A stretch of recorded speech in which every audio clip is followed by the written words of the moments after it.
Pemirsa, sampai kita di ujung acara.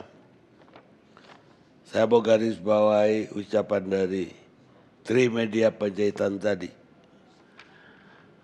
Selama pemerintah memberikan informasi yang lengkap dan benar, disitulah kepercayaan masyarakat bisa tumbuh.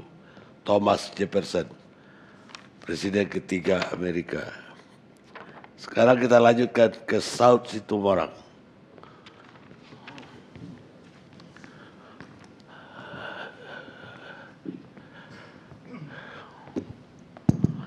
Terima kasih, selamat malam buat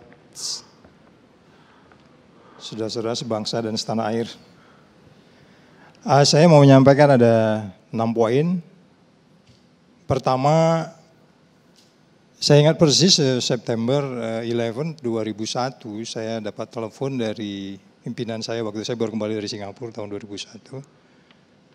Hanya dia perintah, dia bilang begini, kamu lihat TV sekarang, CNN, apa kejadian? Waktu itu September 11 baru dihit oleh pesawat pertama. Saya langsung bisa menyimpulkan cepat siapa di belakang itu semua. Karena saya setahun sebelumnya sudah mengikuti, bahkan mungkin sampai di Indonesia itu seperti apa. Tapi yang kemarin ini, ketika di kejaksaan ini, nggak aneh kenapa Boyamin yang berpikir begitu simpelnya. Karena sekian tahun dia menginkubasi informasi apa yang terjadi di kejaksaan, sehingga di luar kepala, sehingga Boyamin hanya memerlukan sedikit saja informasi, latest development dia tahu sebenarnya yang besarnya itu seperti apa. Itulah intelijen sebenarnya. Boyaminnya lebih profesional dari Jangan punya ini intelijen. Paling tidak kita semua sebenarnya intelijen. Cuman ada yang punya passion untuk mengembangkan itu, memanfaatkan itu, ya. Yang kemudian sebenarnya istri kita di rumah juga lebih intelijen lagi. Dia tahu tuh mana-mana yang bakal sale, bagaimana harga cabai besok, mereka juga tahu. Nah, seperti apa kembali ke case ini, saya kemarin hanya pertanyaan saya setelah poin pertama tadi soal intelijen, Amerika itu hampir lebih, CIA itu 50 tahun mempelajari apa yang disebut strategic surprise. Strategic surprise itu adalah ketika kita perorangan atau negara ini atau instansi ini terkejut sesuatu, kemudian kita tidak bisa melaksanakan interest kita. Kita tidak melaksanakan bisa pekerjaan kita. Jadi salah besar kalau kebakaran kemarin bahwa interestnya, kalau tidak ada orang yang merasa terganggu interestnya di kejaksaan. Jelas dong, tadi hari ini kan kita bicara KPI, kita bicara kasus, dan seterusnya. 50 tahun lebih mempelajari strategic surprise itu, kesimpulannya adalah semuanya itu perilaku orang di dalam. Tadi saya mau tanya sebenarnya, ID card untuk masuk seperti itu seperti apa kemarin? Karena kejadian ini awalan ter atau di, kalau by definition ada pelaku, dia punya akses ke dalam. Saya nggak mau masuk ke skin crime-nya ya, kriminalnya nanti silakan Polri yang bekerja, ya. Tetapi kenapa orang bisa masuk ke dalam? Kalau dari sisi katakanlah motif. Nah, ini sama dengan waktu pertanyaan pertama kali ketika novel disiram itu, saya di mana di Jogja di doorstop, yang di kepala saya teori intelijen lagi. Orang jahat itu karena money, karena ideologi, hanya kompromi atau karena ego. Persidangan kemarin kayaknya itu karena ego, saya nggak tahu, saya mau lagi nggak mau bahas itu. Tapi sidang kemarin itu 2 orang itu karena ego. Nah, untuk yang ini kalau apa ini motifnya? Karena ini kita tidak bisa mengatakan bahwa ini terjadi begitu aja.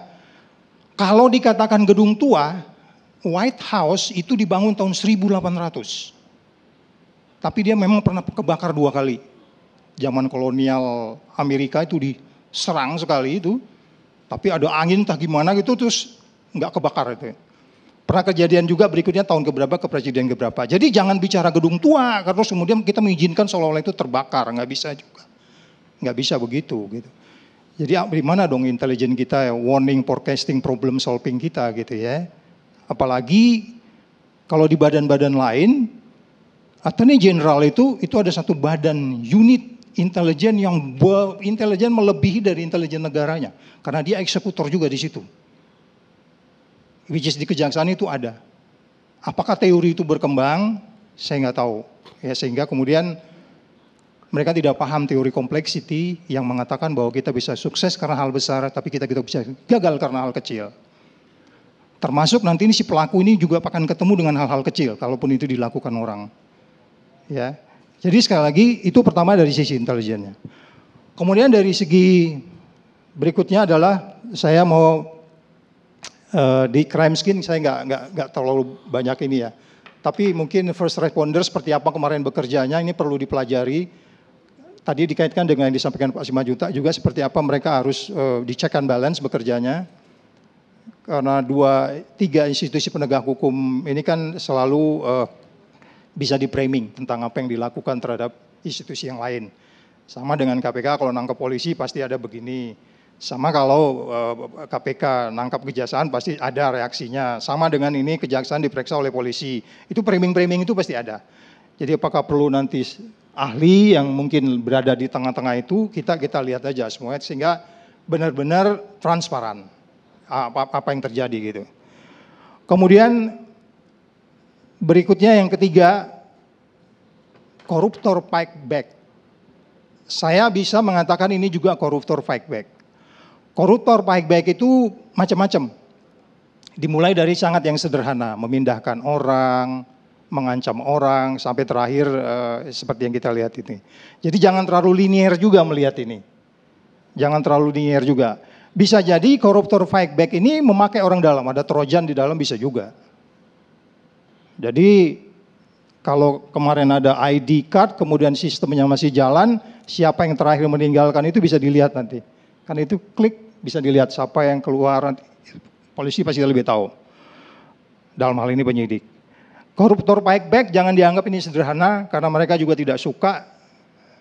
Atau bisa jadi juga mereka bagian yang, karena begini, kasus ini dimulai, kalau kita bicara, saya kembali ke berikutnya adalah mengenai timeline. Bagus saja. Keempat itu adalah soal timeline yang tadi ketiga koruptor fight back. Timeline, kalau kita lihat timeline beberapa kasus-kasus besar yang belakangan ini itu kan dimulainya tahun 77 itu. Jadi praktis hampir satu saja presiden yang enggak di periode kasus yang lagi rame ini. Karena 77 itu kita mulai 1997 bukan 77, 1997. 97 itu kan itu kasus kan 97 ya. Dimulainya ya, 1997 soal pinjam meminjam yang tagih menagih itu loh. Itu kan berarti sampai presiden sekarang Pak, kasus yang sekarang lagi. Saya nggak tahu nih apakah masih presiden berikutnya nih masih terus juga atau enggak nih. Jadi maksud saya ini adalah kasus yang menurut saya dari sisi timeline yang memang sebenarnya harus segera dibereskan secara tuntas. Kalau dari sisi timelinenya, karena kalau kita lihat tadi sudah dijelaskan soal uang yang sudah kembali, tapi memang ada banyak isu konflik of interest di sana, yang menurut saya ini menjadi persoalan-persoalan yang sangat umum sebenarnya di kita. SOP nggak sesuai, kemudian audit kita. Saya setuju tadi juga BPK harus turun mengaudit kinerja mereka, apabila perlu dengan tujuan tertentu dan seterusnya BPK harus juga melakukan. Jadi jangan dibiarkan juga Polri bekerja sendirian, agar apa yang kita capai bahwa syarat dari transparansi itu dapat kita temukan. Gitu. Berikutnya adalah bagaimana sebenarnya Kejaksaan Agung ke depan. Jadi kalau kita tadi disampaikan oleh Pak Trimedia bahwa dia harus diubah dan seterusnya, perubahan-perubahan seperti apa yang kita harus lakukan. Karena kalau melihat penegakan hukum yang kita lakukan saat ini dari sisi pemberantasan korupsi, kita lihat seperti apa sekarang, seperti apa yang kita lihat sekarang ini, karena memang KPK masih seperti itu.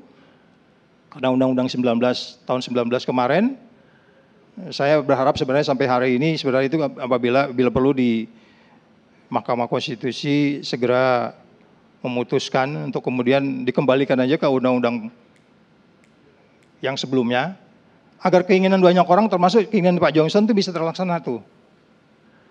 Ya kan? Karena undang-undang yang sekarang itu kan agak susah. Jadi harus kalau memang kita mau, kelihatannya ada harapan bahwa KPK harus menjadi supervisi. Tadi juga Pak Trimedia bilang supervisi. Tapi kalau memang posisinya seperti sekarang dengan tingkat lesu darah yang masih terjadi di KPK, saya berharap mereka tidak terpengaruh gitu terhadap apa yang dikehendaki oleh masyarakat saat ini. Berikut terakhir bahwa memang dari perspektif yang saya kembali ke bagian atas tadi, kenapa Republik ini sekian lama selalu saja terjadi berulang-ulang. Ini nanti enggak kantor yang satu-satunya ini akan terjadi juga di kantor lain. Karena memang kita tidak sepakat atau kita tidak patuh atau kita tidak mampu untuk sustainable atau terus dari hari ke hari untuk mengerjakan apa yang kita kerjakan gitu. Pasti nanti kalau ketemu nih penyelidikannya dan kemudian ditemukan siapa pelakunya, pasti pintu masuknya dari pintu-pintu yang sangat sederhana. Contohnya mungkin ada hitter yang seperti apa, yang sengaja kemudian ditinggalkan dan seterusnya. Karena memang kriminal yang baik itu kan dibuat secara alamiah. Kalau kita kata tadi ya, kalau katanya tadi, ya tentu itu kelalaian yang menurut saya ya harus diaudit, nggak bisa dong. Negara rugi nih. Negara rugi nih akibat kebakaran ini. Nggak bisa, ini harus diaudit. Kalau di KPK, itu pohon nutup kamera. Saya panggil tuh. Bisa kalau dia nggak dipotong tuh besok, saya laporin PI bisa kena tuh. Ini kamera sekalian itu ada pohon nutup. Kamu potong sekarang, dia potong lanjut. Jadi artinya apa? Pengawasan internal itu seperti apa sekarang? Di kejaksaan nih, pengawasan internalnya seperti apa? Bekerja nggak? Ya kan, sehingga cerita-cerita yang tadi itu mengganti karena motif tertentu pada bagian lain, Jaksa Agung pingin proven gitu ya dengan mendorong perubahan. Ya dalam tahap itu saya juga setuju bahwa jangan dibiarkan dia juga sendirian kalau dia pingin mendorong perubahan. Kita nggak adil kalau begitu.